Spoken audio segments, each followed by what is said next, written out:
All right, hello, welcome to episode 2 of the 2-5 podcast. Still no theme song, I'm working on that. Don't know when that's going to happen, it'll happen when it happens. Today I have with me Josh Thompson. He's a guy I go to school with, bass player, trombone player, good musician, good guy. Why don't you tell us about yourself, Josh? It's a pleasure to be on your show, John. As John said, I'm a trombone player, bass player out of Texas State University. I'm in my senior year, hope to be graduating in fall of this year, with any luck. And it's a pleasure to be on your show, man. How you been? I've been good. We were kind of talking before, and you kind of want to talk about the gigging world. Is that right? Yeah. So, go for that.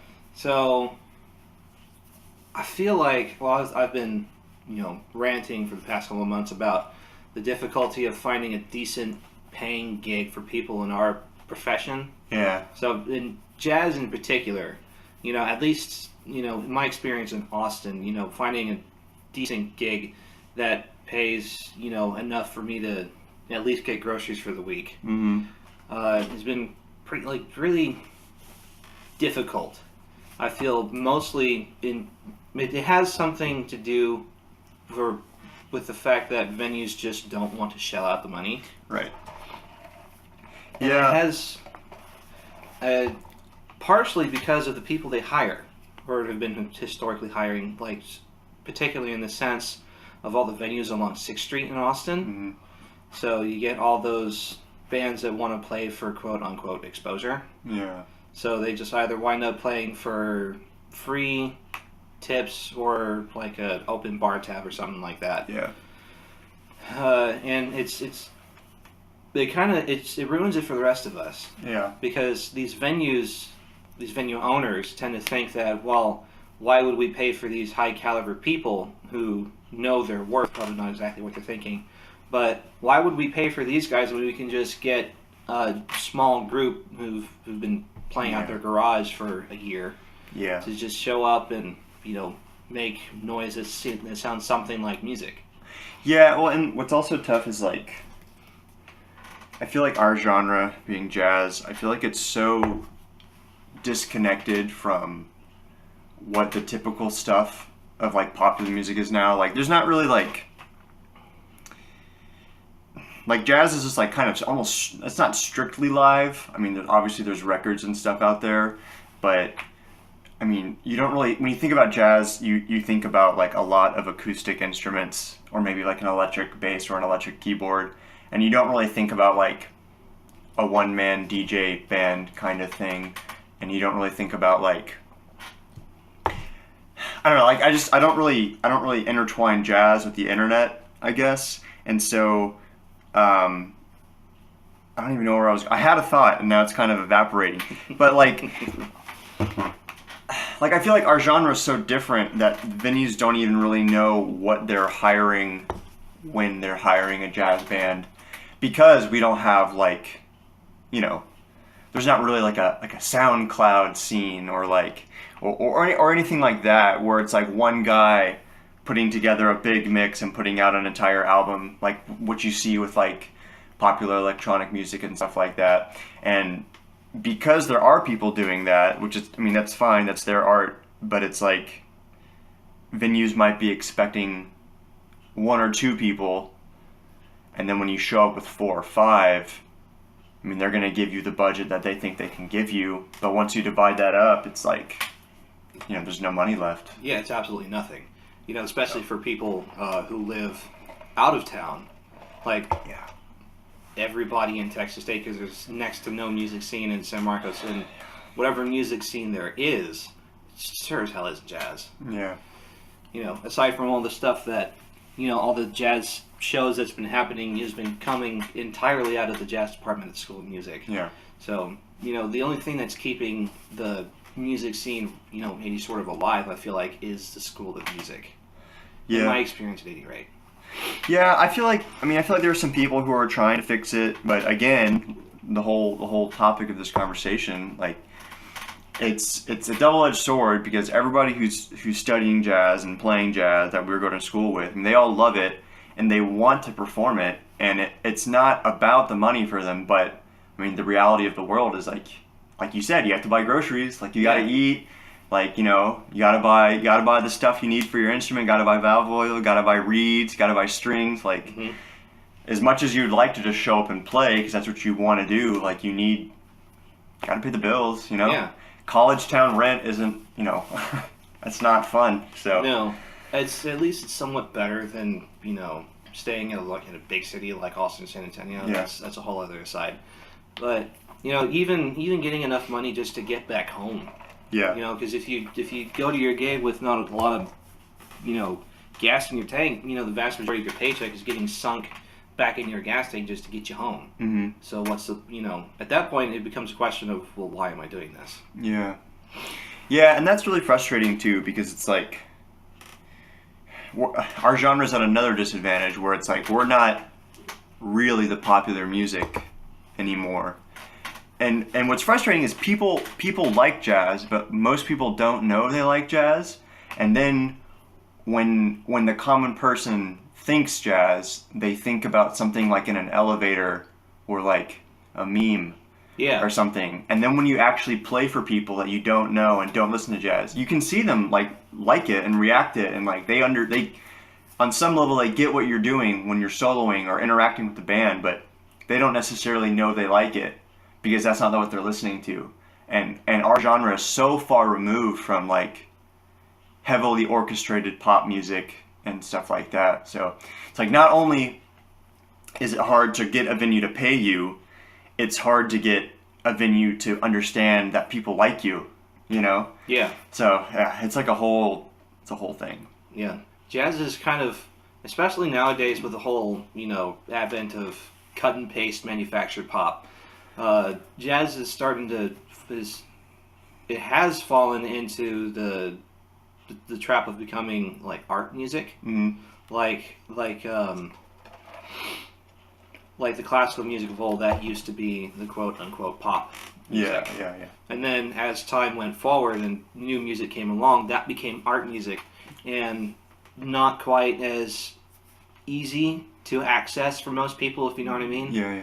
Like, people either don't take an interest in it, or if they hear it, they go, "Oh, that's cool," and then they'll go back to their, you know, their Beyonce, whatever the fuck. Yeah. Excuse me. No, you're fine. Well, what's unfortunate is, like, you know, when you think of art music, when musicians think of art music, you know that that's music specifically created for listening. And not that jazz is only for listening, like we want to get people excited when we play, but art music in general, people think about it for listening, and then the general population kind of twists that into music for background. Yeah. And it's like I get that jazz is nice to have at restaurants and events, but to the jazz musician, there's almost nothing more insulting than like, oh, you spend all this time trying to create melodies on the spot and improvise. So, oh yeah, we're gonna put you in the background. Please don't play too loud because we're trying to, you know, have our cocktail or whatever. Yeah. It's like that's not the point of music. Well, not entirely. I mean, background music is okay because it provides an atmosphere, kind of, but that's not the purpose of live music. Yeah. You know, the purpose of live music is for people to show up and enjoy their cocktails while enjoying the people who show up to these venues to try and make a living and to try and share their art form and you know, their musical personality with the rest of the world. Yeah, and I guess it's like, it's one thing if you know that you're going to be background when you accept the gig, and I guess in that case I wouldn't be that offended. But if it's like, if you think you're going to be performing and then your atmosphere, like those are, I mean, even if you're playing background music, you are performing, but there's like a different connotation to the word performing than like just being an atmosphere, you know? But what sucks is like a lot of times like the background atmospheric music is what the gig is going to be, because that's what people think of when they think of jazz. They think of like dinner plates clinking, clink, clink, clink, and then you have some, you know, tenor playing in the background or something like that. Like if you hear, like you were talking about elevator music earlier, like if you heard X, you know, Joe Beam tune, you know, like if you heard Girl from Ipanema, you know, you would immediately think your mind would immediately snap to the elevator at the Four Seasons. Yeah. You know, then if you were to hear any other kind of like mellow jazz, like mellow tiny jazz, not cool jazz, Yeah. but like, well, no, cool jazz even actually. Yeah. Like you could probably stick throw some Miles Davis Cannonball Adderley tune anywhere out there, and people would go, I would expect to hear this in in an elevator or something like that, Yeah. or in the lobby of some uppity hotel. Yeah. So, in your experience, because you play around a bit, and you're in a band, Miss Eloise and the Misters, which is kind of like a mixture of like jazz, pop, and blues. Would you agree with that, or like how would you quantify it? I would quantify ourselves as a mixture, as an eclectic group of jazz, pop, and funk. Funk. Okay. Really. Yeah. I mean, we've done some blues stuff, but that kind of blues is more in the vein of jazz blues. That makes sense. Yeah. I just think about Taka, and like I'm sure that guy listens to Stevie Ray Vaughan. You know? Yeah, Takahiro Shimada, excellent guitar player here in Austin, hails from Japan, and he has an insane like blues language. Yeah. And I don't know who he listens to, but if any serious blues player were to listen to him, they could definitely pick out he's listening to that guy. Yeah, he's very Austin. Yes, he's very awesome. But like tastefully, like he's got his pedals and like guitar head stuff going on, but he doesn't like click click click click click click click and then like just too much effect. Like I really appreciate his playing. Yeah. But so I'm not sure who does the booking for that band, but in your experience with that band, like how is this whole getting gig situation worked out for you guys? Well, in terms of getting gigs, it depends on how you obtain those gigs, like in the sense of going through and quote unquote canvassing for your band, going to different venues, which my singer and I did that one Sunday. We were less than successful because we got no calls back. But she's actually been getting us more gigs than any other group I've ever been in. Oh wow. I feel like. Excuse me. And we've been getting a more or less steady gig, a monthly gig at the Skylark Lounge off of Airport, which is one of the bigger venues in terms of like jazz and blues. Another saxophone player, really damn good, Paul Klimperer, has his quintet play up there every second Monday of the week. No, I think it's every Wednesday of the week, and every second Wednesday of the month we open for him, which is very nice. And he'll show up early and he'll set in, and it's a lot of fun. Okay, cool. So there's one, that's one of the ways you can secure a gig is by going out there and doing it yourself. And another way, another band that I played, it was this awful Sinatra cover group. We had a booking manager do all that for us, and we got all of 2 gigs. Oh. At we had a regular weekly gig on Monday at Cedar Street Courtyard on 4th and Lavaca, I think it was. And the most money I'd ever made at that gig for the entire 6 months that band played there was $60 in one night. That was it. Every other night I walked home with at least $35. Then very nearly walked home because that hardly ever covers gas, especially for my big giant land yacht that I had back then. Yeah. So that was a regular thing, a weekly thing. Yeah, I mean it was a lot of fun, kind of, in the sense that it was just this big giant jam. The saxophone player that wound up staying with us the longest was a sax player out of Austin. He works at Max Sax.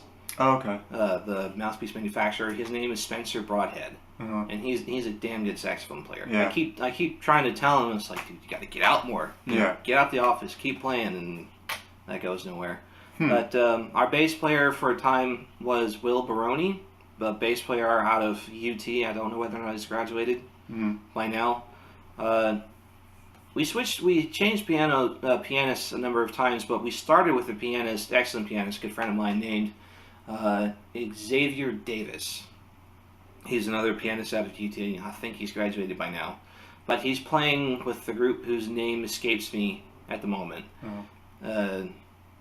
I'm sure they're getting like a lot of work in Austin, but I've noticed that they're actually starting to tour a lot now. Mm-hmm. At least in the state of Texas.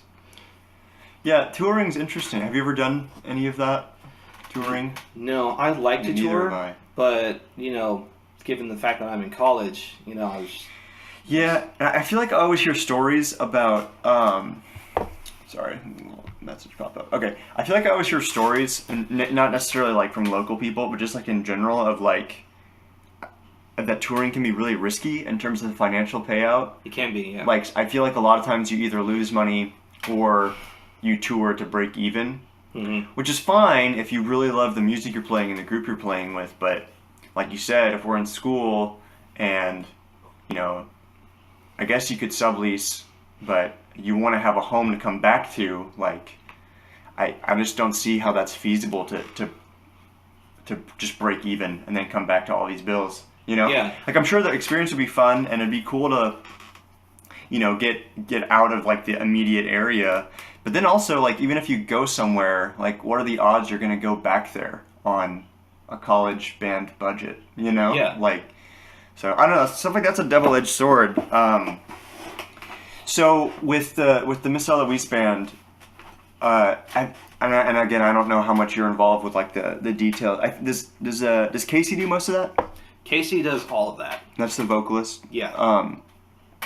Has she shared anything of, like any tips or tricks of getting you guys there, like a sweet spot of like what works for the venue, what works for the band, or anything like that? I've been getting on her case as much as I can, within reason and doing it nicely to like you got to negotiate for more pay, right? And part of that comes with just being there as long as you can and convincing the venue owner that we can actually bring out a good turnout of people, not just the regular people who come out all the time, people with lives and more money than they know what to do with, spend on booze. But and another thing that she does a lot is she's just persistent. Right. You just got to keep on top of these venue owners until either they find either you convince them that you actually have good stuff, or they just relent and say, okay, whatever, here's your one gig, don't screw it up. Yeah. I feel like negotiation is like the trickiest thing to do, especially for like young bands. So I recently started my own jazz combo, which I've talked about in the first episode or whatever, but I feel like right now I'm doing an okay job of getting everyone in my band $50 for the night. Yeah. And generally the way that breaks down is the band makes $100 an hour with a 2-hour minimum. So with math and everything, everyone makes about $25 an hour.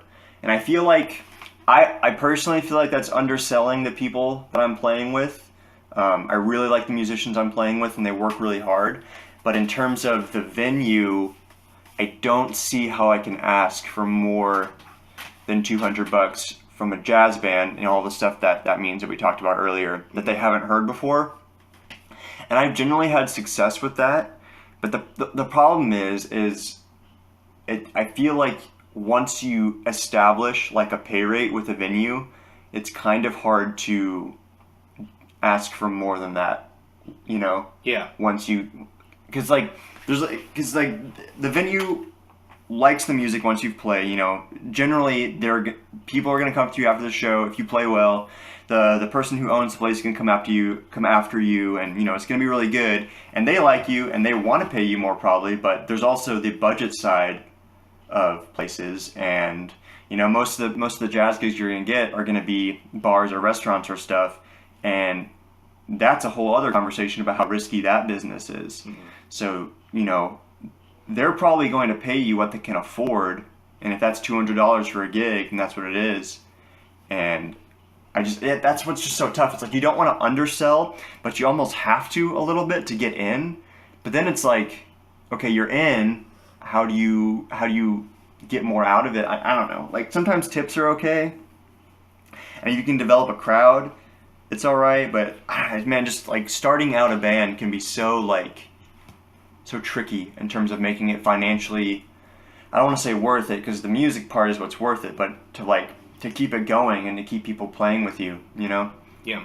And then like as a band leader, in my experience, which isn't a lot. I haven't had this group for very long, but it's like you want to establish a precedent of like if you need to get a sub or something, the sub's going to get paid, and they can rely on you to get paid this amount. Yes. You know, it's like you have all this whole other political side that you want to set up so that people will play with you, and it's like so many other details, and then we're gonna play music. You know, Yeah. It's like, man, it's rough. Yeah. It can be frustrating. And one of the things you touched on just now about what the venues can afford is one of the things that really sticks in my craw.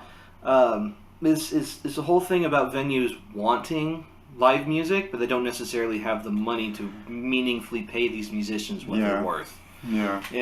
And another thing you talked about was having people sub. Is like, depending on what the gig is, at least in my opinion, depending on what the gig is, if you need a sub, then you have this pool of musicians who you think would not have a problem in taking this gig. Yeah. Like if you're playing at, say, Tantra here in town, you know, then and you know, I subbed in for Andrew Harkey, another bassist here. I subbed in for him for the weekly jam that they had going on when it was warmer and more miserable outside, and I got $20 for the whole thing and a free beer. Yeah. And a burrito, which was okay. It was vegan. It was, but I don't know. If I were in that position and I needed Andrew and I needed a bassist to sub for me, I would not call Andrew because I know that $20 is nowhere near enough for someone of his caliber. Like, it's definitely not worth his time. Yeah. Especially all the gigs that I take, they're almost always in Austin. Yeah. So it's a 30-mile drive north, and a 30-mile drive south coming back home, and you're bringing home, you know, less than $50, which is hardly worth anything. Yeah, and a guy like Andrew, I mean, he'll play. Let's say I did a jam session at Industry, the middle of the month. Industry is like a food and bar place in San Marcos, and I was talking to Andrew. He was playing bass for the jam in the house band. I was talking to him during the break, and he was like, this coming Sunday will be my like 14th gig in a row or some like incredible number. So a guy like him, he can fill a night with a higher paying gig, and it's like, you know, some people it's like, oh yeah, $20, that's $20 I wouldn't have made anyway. But for a guy like Andrew, who, by the way, he's graduating this semester with his undergrad in jazz, really good bassist. But a guy like Andrew, he could probably easily fill that night with a higher paying gig. So it's not a question of, am I getting $20 or not? It's a question of, am I going to get $20 or should I take something that's more, you know? Yeah. And like on a musician to musician friend level, you don't want to waste his time. It's not that you don't want him to play. You'd love for him to play, but it's like, you don't want to be like some annoying guy like, hey, come play for less than you're worth. You know? Yeah.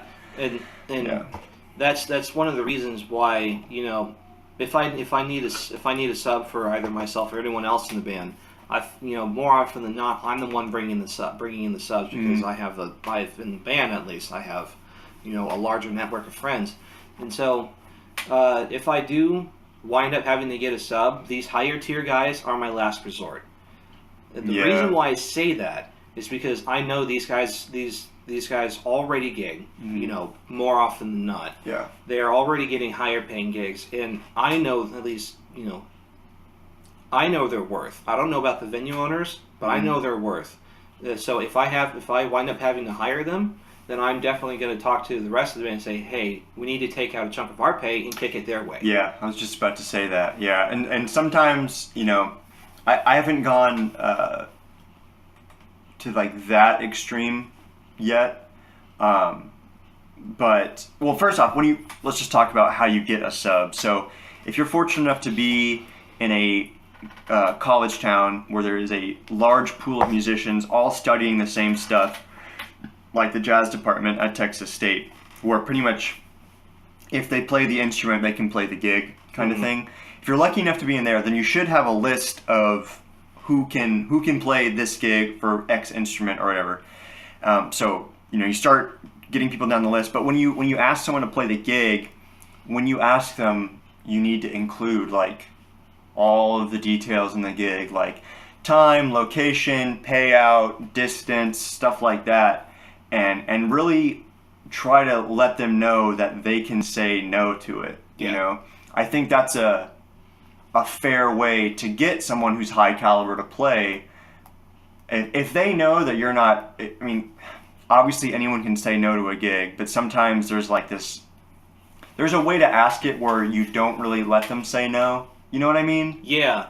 It's one of the more, I hate it when people do that. When people ask me to sub for a gig on the rare occasion, they'll make it sound like, they're really, really, desperate, quote unquote, for someone to fill in for them, and they'll sweet talk you as much as they can. Yeah. Or you'll get the, hey, are you free this day? And you'll be like, yeah. And they're like, oh, cool, you can come play this gig with us. And you're like, well, no, I just thought it was free. I didn't. And now they make you look like the weird guy because you said you were free, and now you have to be, the sub, has to say, that's not enough.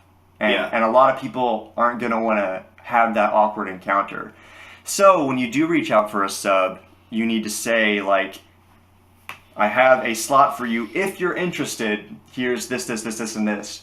And I think that's a good way to get a higher caliber musician to play with you, and you're all on the same page about how it's going to work. And by agreeing, then they're kind of like saying, it's okay, I'm cool with this. And then what I like to do sometimes is like, I've had some really fortunate gigs where we get the $50 per member pay rate we want, and then it's just been a really cool night, and the tip jar is actually pretty full.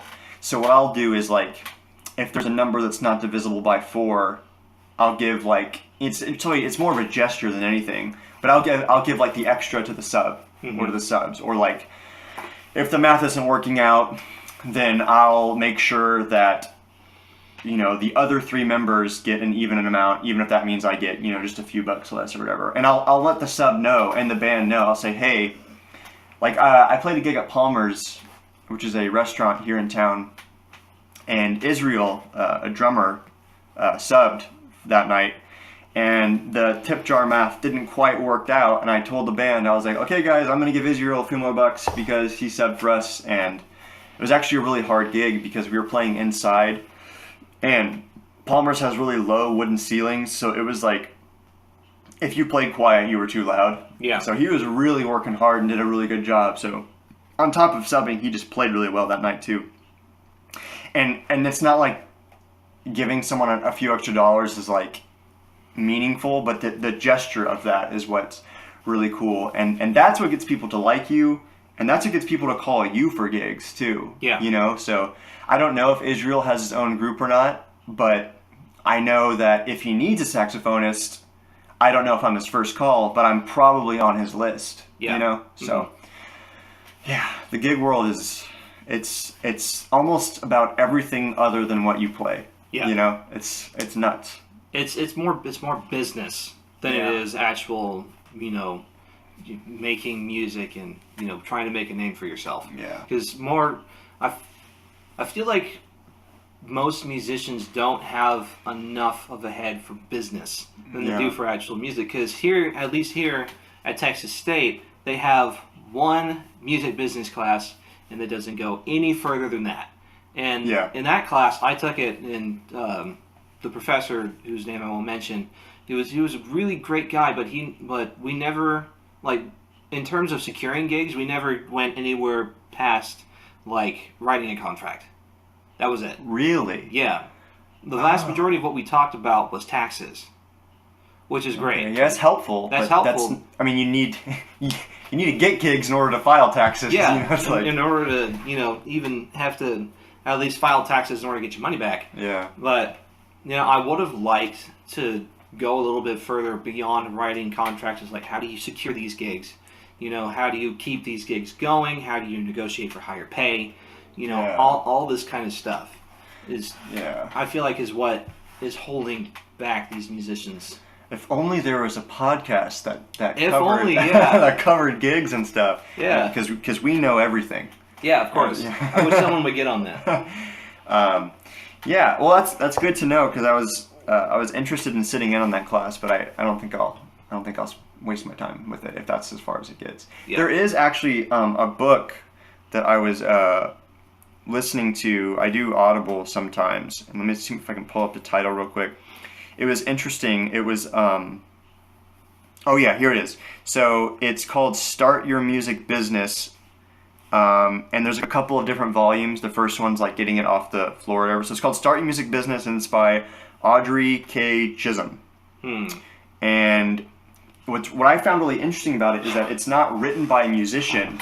It's written by a music lawyer who has done every sort of the law side of music. And so he really... First off, he writes it in a very understandable way. It's not like I wasn't reading it, I was listening to it. But it's not like you're reading a textbook. It's very conversational, just what you need to know. It's not fluffy in terms of the vocabulary.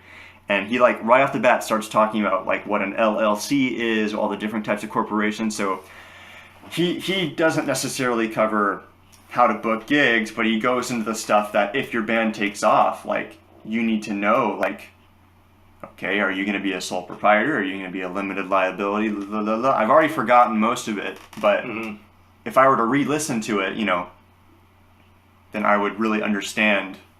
It's like, oh yeah, that makes sense. Yeah. And usually when you think about law or music law, and I know like copyright's like a big, scary word right now with like the way the internet's working, but... Yeah, and this whole thing with YouTube... their ridiculous algorithm killing content creators because they decided to throw in 5 seconds worth of one copyrighted tune. Yeah, so it really it spells out how to save yourself and do everything and how to make a brand and all sorts of stuff that, I mean, if you're just trying to gig and play some tunes, like maybe you don't need to worry about that, but that stuff should kind of optimistically be in the back of your mind, like, I mean, yeah, it's about the music, but you want your band to grow and get bigger, you know? Like, so I really recommend that book. And there's a second one that's like, I think that book's written for the purpose of like, okay, you've done everything in book one, like you're set up, like, how do we keep going, you know? And there's also another book that I've read half of. I'm not good at finishing stuff. Transcriptions included. There's a book by a bass player named Janek Gwizdala. Janek is spelled with a J. Janek Gwizdala, and it's called "So You're a Musician, Now What?" And it's like and he writes very much in a conversation where he's just like, assuming you've done all of the work part and you are of an ability that you're confident people will want to listen to. Here's what he did to get off the ground, and he lives in LA. He's a bass player. He plays with one of my favorite saxophonists, Bob Reynolds, and he does all sorts of stuff. He writes music. He's always putting out music books. He actually has a really cool one that is just a big, thick book of jazz 2/5 vocabulary for bass players, but he included a treble clef section. So I've actually been working through it. So he's putting out books. He has an online video lesson website thing that, I mean, I haven't gone into that, but I'm sure it's really good. He does just normal content on YouTube, writes his own music. He tours. I'm sure he does studio work. Like, it was any sort of like musical way to make money, he does that. And so he just kind of lays it all out in his book. And I read probably the first half of it where he's talked about making a website. And that's where I stopped because I went and made a website. JohnHenrickMusic.com. So check that out. So I should probably keep reading it so I know what to keep doing. But it's very like, here's what I did. Here are the sources I use. Here are the websites I use. Like it's like his book's pretty much a template. And it's really helpful. And he doesn't get all like abstract and cerebral with it. He's just like, here's what I did, and make sure you like doing the work. Like, that's his big thing. It's like, you have to love the work, otherwise find something else to do. Yeah. You know, which is, you can say that about any sort of profession or art or anything like that. So yeah, all that kind of stuff ties back into, like, that's how you need to get gigs, I guess. It's like you just have to have, especially today, like the whole reason I started this podcast was, I mean, it's helpful to like share musical experiences and stuff, but the main thing is like there's just another avenue to have an online presence. Yeah. Like, so much of our world is paperless now. Like, you need to have something online, and not just social media, because that's everybody has that. People's dogs have that, you know? Yeah. It's like, so you need to have a few things to really separate yourself, and sometimes that's just having a website with some nice looking pictures. It maybe not even music, like, but just enough to make you. It kind of falls into fake it till you make it. Like, make your website the way you'd want it to look if you were the top call guy in New York, you know? Yeah. Which you're probably not. I know I'm not, you know, but like, make it look that way, because that's what this venue guy who doesn't know you is going to look up, you know? Yeah. So. Yeah, and there is, I don't know if you're aware of the Facebook page Musicians Wanted Austin. Yeah. But that's actually one of that's actually one of the best ways, I feel, in order to secure a gig, at least for finding subs. Yeah. Because I picked up what is probably my worst gig that I've ever done through Musicians Wanted Austin. I told you about it. Yeah. It's a whole other story. But, I mean, I walked away with $40 cash after the fact, through PayPal and all that kind of stuff. 2 pork chop sandwiches, or burritos with a bone still in, I don't know why, and all sorts of other stuff. But, like, if that Musicians Wanted Austin page wasn't there, I wouldn't have gotten that gig. Yeah. And I wouldn't have gotten that work.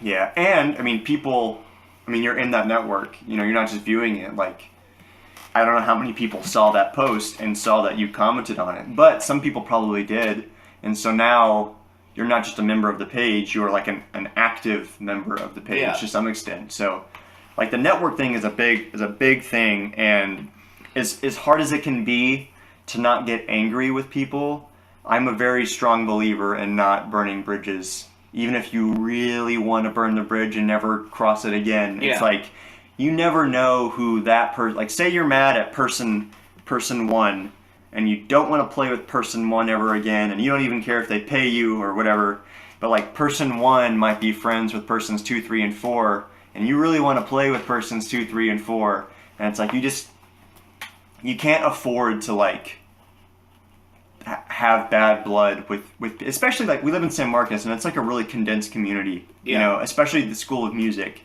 So you can't be like that guy that people are whispering about because you're unfriendly. Like, you're not gonna get any work, and not only you're not gonna get any work, even if you start your own band. Like, good luck getting subs. Yeah. Because people are just gonna say they're busy, but it's because they don't want to play with you. You know. Mm.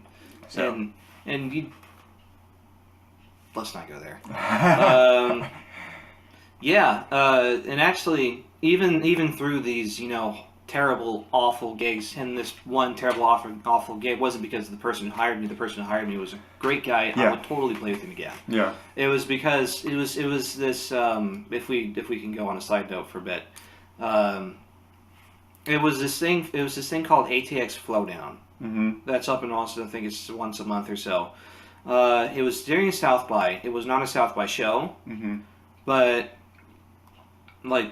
It's what ATX Flowdown is it's this thing where a bunch of jazz musicians together and they turn jazz standards into hip hop tunes. Okay. And you know, like rappers kind of like Robert Glasper inspired, kinda. Not quite. It's more like you take a tune like Record a May and you just like loop the first 2 chords. That's in for like 5 minutes, and then rappers coming from... That's not Robert Glasper. No. Take that back. No. Then like different rappers will come in either from, you know, they're local or they're out of town, and they'll come in and they'll freestyle over it or whatever it's called. And it's just, you sit back there, and like in the case of Recording, you're going A minor, 4 bars, C minor, 4 bars, A minor, 4 bars, C minor, 4 bars, Yeah. and that goes on for like 5 or 6 minutes. But this gig in particular, because it was a South by show, they're like a bunch of rap artists who wanted to like play behind a live band. So this guy who organizes ATX Flowdown, he came in and he invited these rappers from in and out of town to come, have their music performed, with a live band behind them. Mm-hmm. And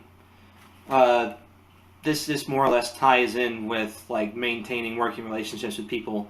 But one of the people who I cover bass for with their music in, odd sentence, this guy, I don't want to trash him on. Just don't say any names or anything. Yeah, but like he was like the most god awful T-Pain copy paste auto tune wannabe you'd ever like white boy rapper wannabe you'd ever met, and he was just not a pleasant person to be around. Like he would way overhype things. Like he'd jump up and down like a gremlin after like a wet gremlin, and like he ruined my one and only cable, like 1/4-inch cable. So I had to go out and buy another one. Oh, good. If I hadn't taken this gig, my distortion pedal wouldn't have been damaged. My cable wouldn't have been broken. Yeah. All that kind of stuff. That's a whole other kind of story. But I mean, even though I took this god awful gig, I still made a bunch of connections. I was able to see old friends, and there's this one drummer who I met, Jake Wilson, out of Austin. I don't think he's in college anymore. I think he's graduated already. But I had him sub in for our normal drummer in Miss Eloise, and he held it down pretty well. Oh yeah. So now he's definitely an on-call drummer. Cool. For our band. So even though you get these, if you should get somehow roped into one of these really bad gigs, you can still come out of it with new contacts. Yeah, I mean it's gonna be really rare that if you go into a gig with people you haven't played before, that you're gonna hate everybody in the band. It might just be 1 or 2 people, and then you make good connections with the other band. So did the band say, hey, you're gonna rap over Recorder May? Or like how did that even happen? Like that's just, I'm curious about that. Well, it's just pretty much like any other jam session, like if it were the normal flow down kind of thing. But in the event of this case, and you know what I mean.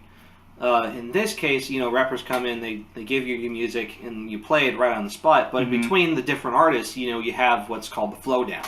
So someone would call, some tune Recorder May. Nardis is a really often called tune. Yeah, I could see that.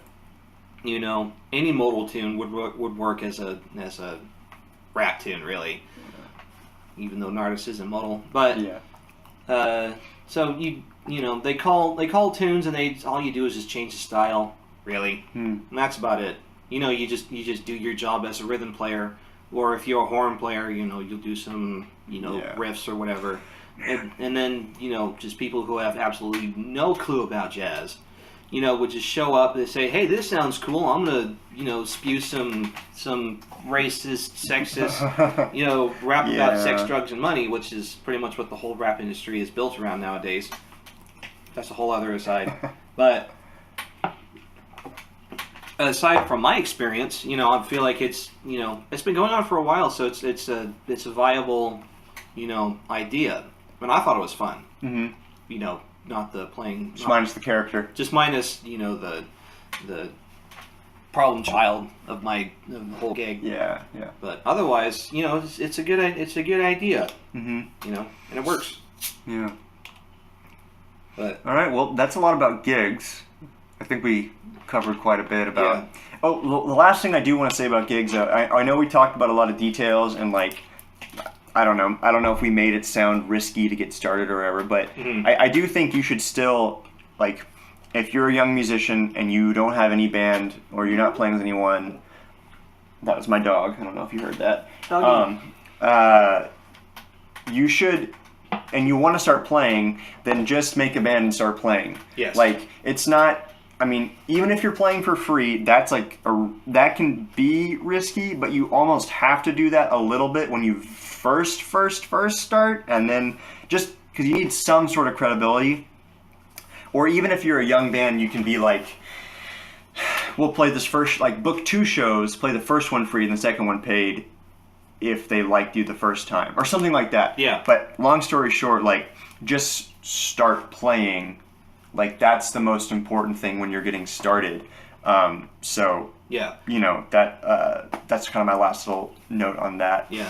Um, and to go back to my first point when we first started talking about this, is like, if you're starting a new band, it's like, yes, you have to play for free, you know, for maybe your first 10 gigs, Mm-hmm. at least until you start getting a reputation or a following or something like that. But Yeah.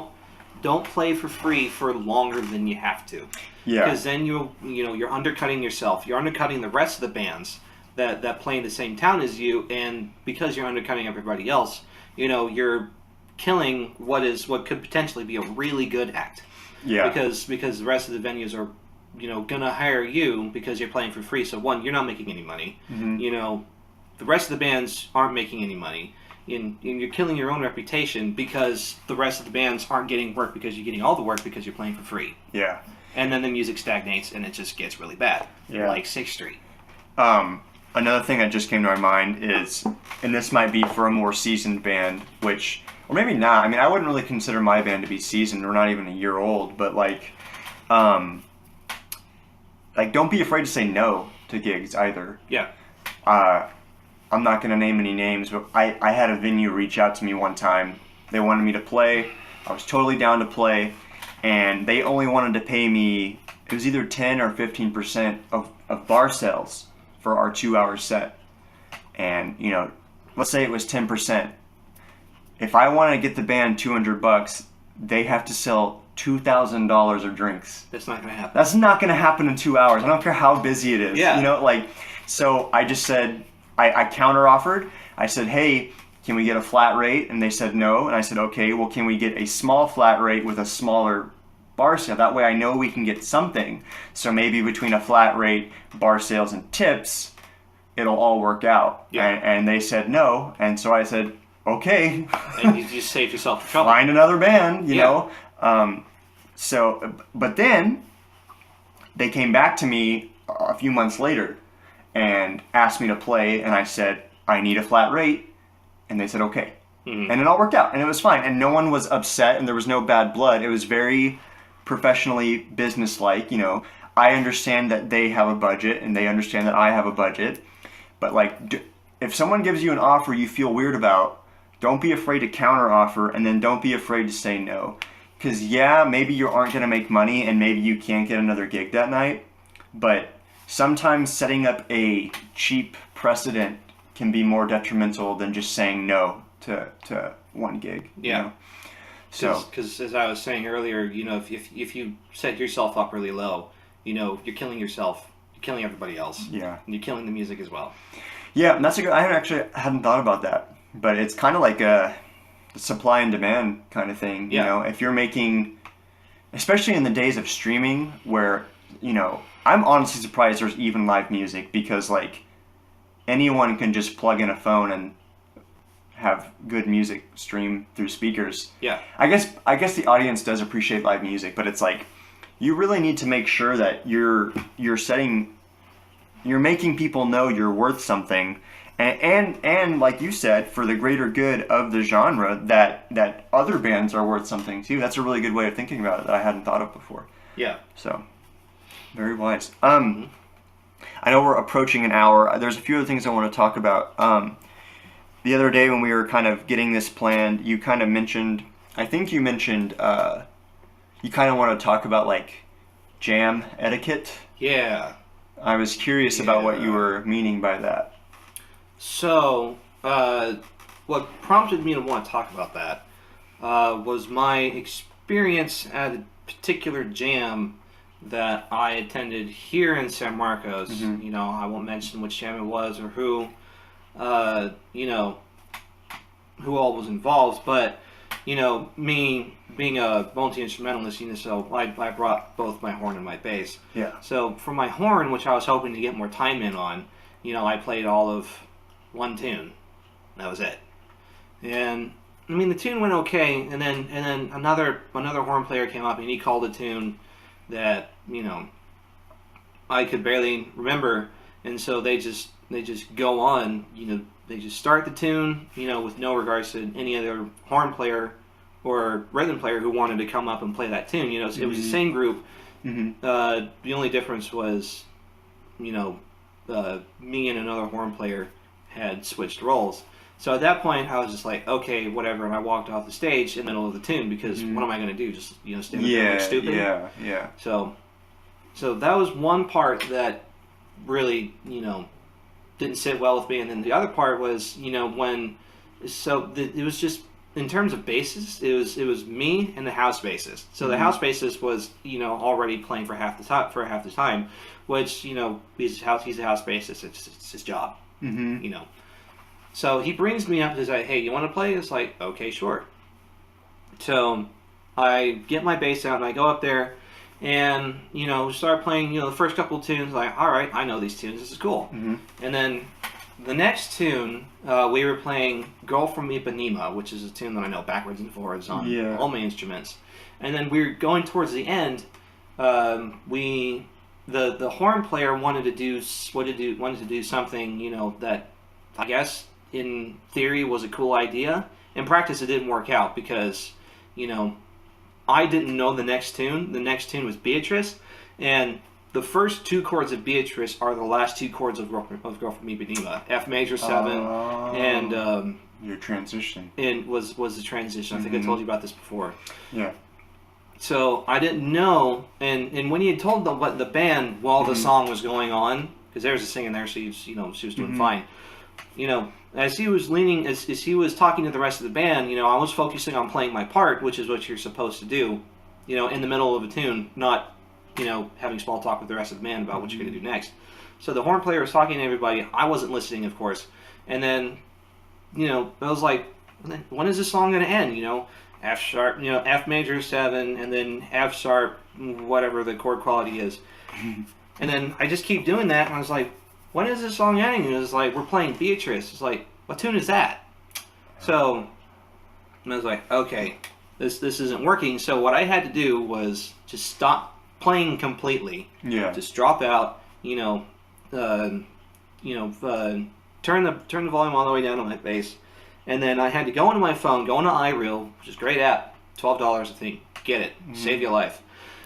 So I had to go into iReal, look up Beatrice. Okay, it's not in my already downloaded, books. So I had to go on the forum, download Beatrice, wait for it to download, which took like 15 seconds because I didn't have any, Wi-Fi connection or anything like that. So wait 15 seconds for the song to download. Get it all, pull it up on my phone, put it back on my stand. Get my bass all set back up again. And by the time that had happened, like nearly 2 minutes had already passed. Yeah, and that's like 2 decades in jazz time. Yeah, it's like you can't just rip the foundation out of the tune, for that long, for whatever reason, But in this case, it had to be done. Yeah, because otherwise I would have been laying out for the rest of the tune. Right. You had to do something. I had to do something, and by that time, I got it all pulled up, and then I asked the pianist, okay, where are we in the tune? And it was like, okay, we're at the B section, 1, 2, 3, 4, B. Mm-hmm. It's like, okay, cool. And then it just went from there, and then it ended finally. Mm-hmm. And I was just like, I don't want to be here anymore. But I didn't have a choice because I wound up playing the rest of the night. Oh, wow. The house bass never came back? The house basses came back for the last tune. Okay. So I was up there for about 40 minutes. It was, I mean, as much as I like playing bass, I don't want to be playing bass for 40 minutes straight if I'm not getting paid. Yeah. It is a jam. Yeah, that's a good point. I mean, yeah, it is jam, and I'm not in the house band, but if I'm going to be up there for half the damn night, you at least throw a tip my way. Yeah. So I think what this alludes to, and I think I know all the musicians because it's in San Marcos. I mean, these are all good people, but I think what the larger issue here is, it's just communication. Yeah. In general. So, no one's hating on anyone in this situation, but it's like a lot of those things could have been solved with just a little bit clearer communication. So if you're in a jam session, like let's take it from the point of the house band. Like, I've done one house band gig for a jam. And I mean, I'm gonna speak as fact here, just for the sake of confidence. I could be wrong, whatever, but I feel like if you're in the house band, you should open up the jam, be ready to pass it to whoever, whatever instrument you're playing, be ready to pass it to the next person. And once you've passed it, I think it's okay for you to stay off as long as you want, assuming there's a rotation of musicians. Yeah. You know, I play saxophone. There's a lot of saxophones. We're like bunnies. Like, there's just a million, there's 1,000 of us. So I play, I don't know, 3 or 4 tunes to open up the house band, get everybody feeling good. And then I pass it to the next saxophone player. And if there's 40 other saxophone players there, then yeah, that probably makes sense for me to not do anything until the night's closing, you know.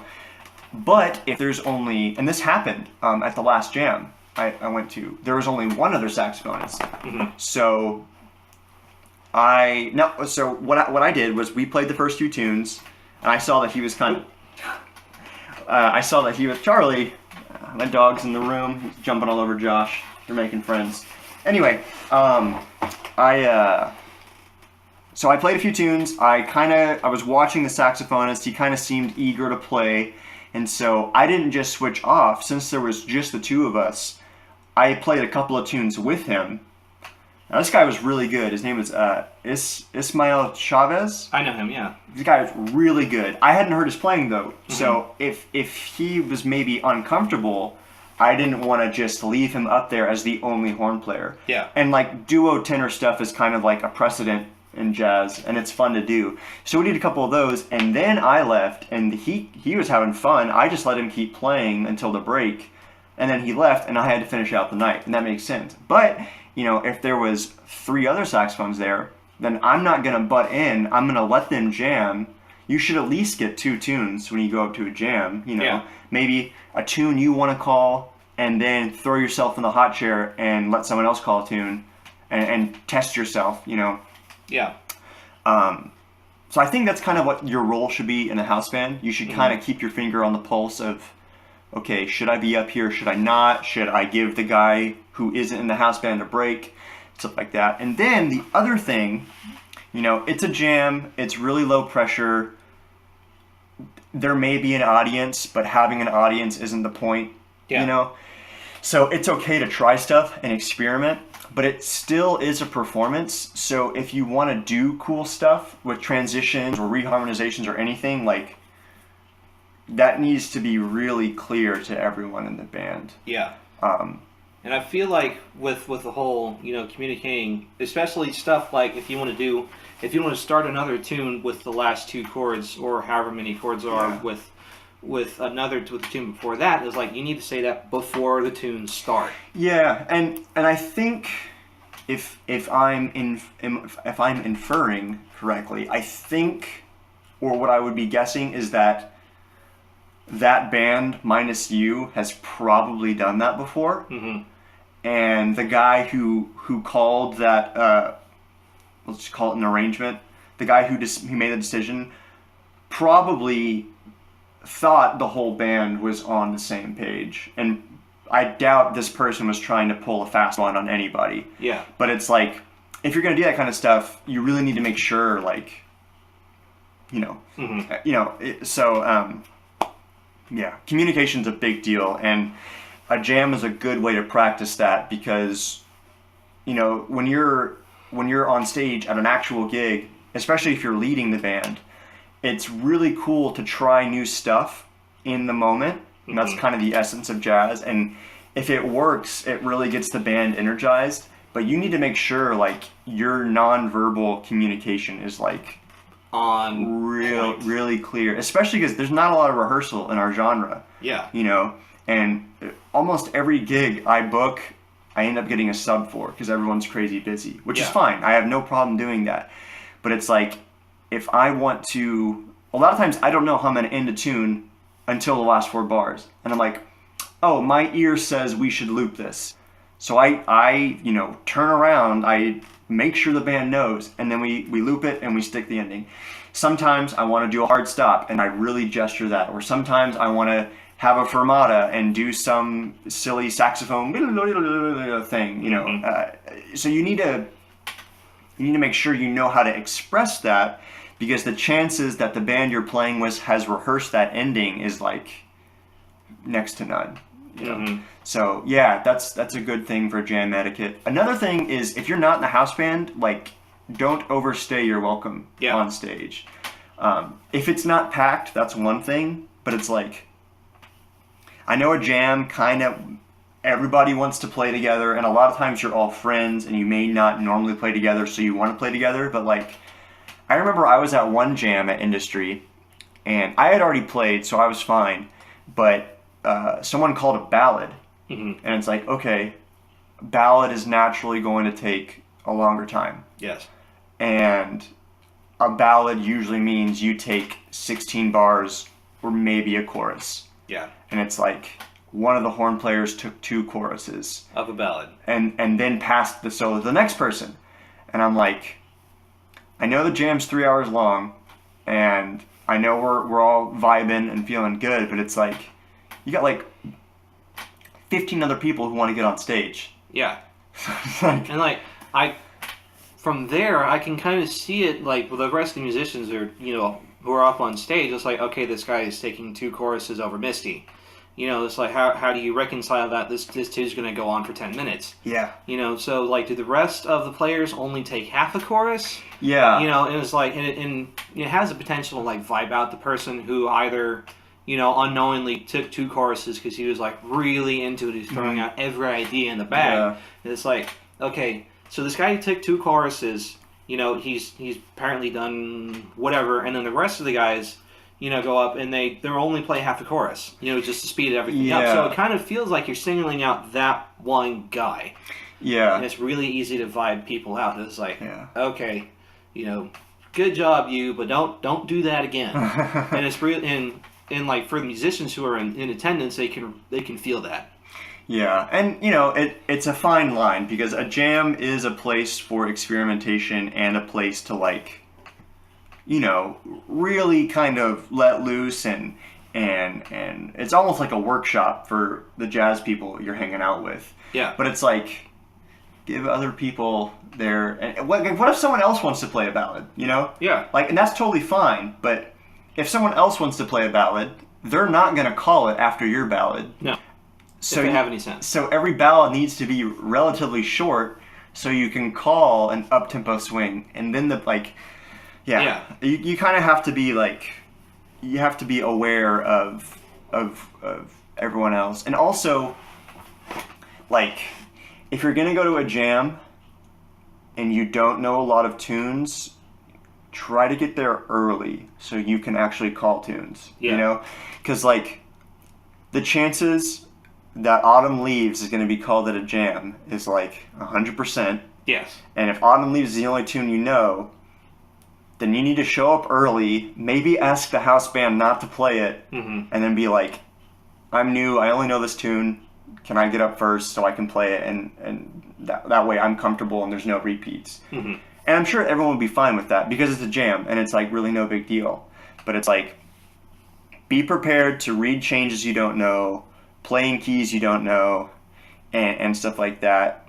And if you fall apart, it's fine, because it's a jam, and it's not really an audience kind of thing. Yeah. And more often than not, you know, especially, you know, with the jams run by older blood, like, you know, you're never, like, the only people who have a stand, like, they're like, who have a stand to, you know, read charts on, is the bassist. Yeah. That's it. You know, horn players, as horn players, we're expected to know everything. Oh man, I'm so bad at that. Because we, you know, we lead the music as a horn player. You know, we carry the melody. Yeah. You know, we don't have the luxury of having a music stand on stage, because that's not how the old cats do it. Yeah. Do it, are going to do it. You know, because they're stuck in their old ways. But anyways, you know, you also have to be prepared. You also have to be prepared to learn a new tune on the spot. Yeah. Yeah, that's tough. Like, there's so many. I know a decent chunk of tunes, nothing to brag about, but there's a lot of tunes that I know, and it's like, I know the melody really well, chords are fuzzy, or vice versa. It's like the kind of tunes that I could call, like, if I were to wake up in the morning, get on my saxophone and play it fine. Like, those tunes are kind of, I don't have a lot of those. And it's like, that's something that as a horn player, that list needs to be ever growing. So, I mean, there's always something to practice if you're any musician really, but it's like, if you don't know what to practice, which is silly because there's so many things you could practice, but if you're a young musician and you're overwhelmed by the amount of stuff there is to know in jazz, show up to a jam, write down all the tunes that were called, and it's like, there's your next year of practice. Like, you could spend a month just on melodies, and that would be a significant accomplishment. A lot of people kind of glance over the melody and don't really think about it. But I feel like the melody is what's more often messed up than the changes. Yeah. And I guess it's because the changes, there's room to do other things, but it's like Misty. If you're playing the opening of Misty and you go like 5-3-1 instead of 5-3-7, it's like everyone. I mean, the common listener probably wouldn't care because it's going to sound tonal, but everyone in the jazz audience is going to like look at you. They're gonna go, "What are you doing, pal?" Especially on a ballad where you're like, you might as well be playing naked. You're just so exposed. So don't discount melodies when you're practicing them. And melodies can very often inform and save you when you're improvising. You know? If you work on a melody so much, it's going to be playing in your head the whole time you're improvising, even if you don't want it to. Yeah, and that's also a really good way to save yourself during a solo. It's like if you're blanking on a change or if you've run out of ideas, refer back to the melody. I did that yesterday. Yes. I did that yesterday. We were playing It Could Happen to You, which I've worked on that tune a lot, but I just had a brain fart on stage, and we were approaching the next A, and I was noodling, and dun dun dun dun dun dun dun dun dun, and then I went back into the second half of the tune. I was like, oh, okay, cool.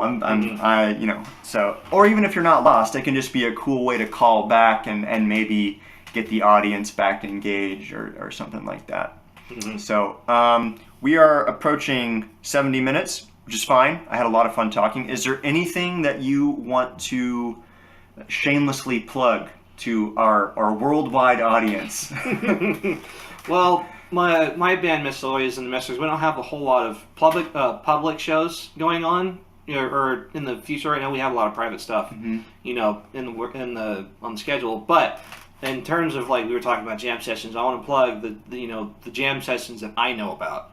So the weekly jam sessions would be every Monday night. There's the jam session led either by Adrian Ruiz, a trumpet player, or Michael Mordecai, fabulous trombone player. His trope is like wearing a glove on his right hand when he plays, or I think it's just left, whichever. Is their jam session, which is really super high caliber, because a lot of the best musicians will play there. Michael Mordecai, Adrian Ruiz, a lot of professors here at Texas State will play at the Elephant Room. Yeah. John Blondell, he's a character. If you don't play trombone,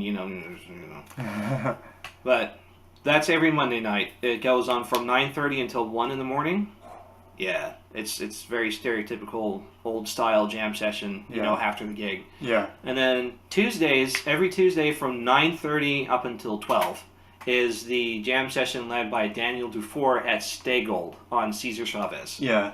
It's a really good, really well structured, really forgiving, jam session that I've been to many, many times. I need to go back because it's been a while. But, it's probably the most well run actual jam session that I've ever been to. And then every Thursday night is jazz night at Batch Craft Beer and Kolaches, which is really damn good. It's led by Steve Clothier, saxophone player, and Alex Brown, bassist, who's very good. He's a professor at ACC now for bass, and it's 2 hours long from 8 until 10. And it's not necessarily an actual jam session where people just walk up, you call tunes. But, you put your name down, and they call you up for a tune, and then they rotate musicians. It's very low key. You know, everybody's friendly. You know, and there isn't. It's not just a bar. So they serve food, so anyone of any age can show up. Yeah, so that's important. It's definitely one of the. It's one of those jam sessions you can go to if you're not 21 and you still want to participate in the jazz scene. Yeah. Go to that one. That's what I would call an entry level jam. Yeah, confidence builder for sure. Yeah. Yeah, that can be. I've avoided going to Elephant because I'm scared of Yeah. like going up there. Yeah, I only go up there like once every 6 months. Yeah. When I've made actual meaningful progress. Yeah. And then there are monthly jams that happen. Mm-hmm. The Whip-In Jam, unfortunately, isn't happening anymore, I don't think, because I haven't heard any news about it. But there is a place called Kick Butt Coffee up in Austin on Airport and 290, the short version of 290. They have a monthly jam led by Paul Klemper, the saxophone player I mentioned earlier. And it's not strictly a jam session. It's also kind of like a seminar type thing. Oh, wow. That's interesting. Yeah, where he would focus on like different aspects of playing, live and on the fly. Like the last time I went there, we talked about, how to hand over solos from one person to the next.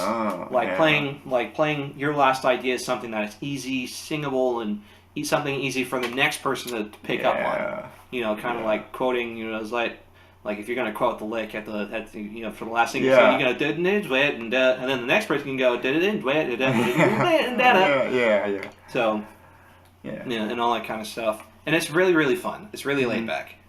Cool. So those are the jams that I know of. Cool. Well, I will put some stuff in the description this time. Any links or anything, I'll get those from you later before I publish this. And thanks for coming on. You're the first official guest. I mean, my dog was in the room last time, so maybe my dog was the first guest, but you're the first human guest. Thanks for talking. This 70 minutes kind of flew by. Yeah. So this will probably be the one that goes viral worldwide, right? Sweet. Perfect. Cool. All right. Thank you, Josh. Thank you, everyone, for listening. We have no sponsors. If you want to sponsor us, feel free. You can just, I don't know. I'm just kind of joking, but you can reach me if you want. Thanks for listening. This is still an irregular schedule, so I have no idea when episode 3 will be, but hopefully there will be another guest for that. This is the 2-5 podcast. I'm John Henrick. Thank you for listening. Thank you, Josh. We will see you in the next one. Goodbye.